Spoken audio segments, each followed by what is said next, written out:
Hello everyone. In this video, I will guide you step by step on how to download and print a bank statement using the Sparkasse George app. First, open the Sparkasse George app on your smartphone. Make sure the app is fully updated so all features work properly. After opening the app, log in using your usual login method. Once you are logged in, you will land on the home page. On this page, you can see all the bank accounts you have created or connected in the app. Take a moment to find the account for which you want to download the bank statement. Now tap on the account you want. After tapping, a new menu will open showing details about that account. This menu includes options such as balance, transactions, and other account features.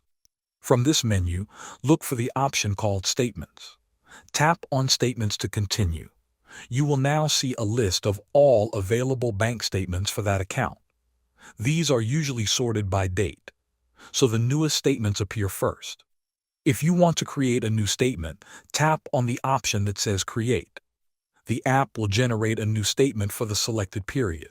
This may take a few seconds. If you want to download an existing statement, find the statement you need in the list. Right next to that statement, you will see a download icon. Tap on this icon. The statement will be downloaded to your device as a PDF file. Once the PDF is downloaded, open it using any PDF viewer on your phone. To print the statement, use the print option in your PDF app or share the file to a connected printer. Make sure your printer is ready. Thanks for watching.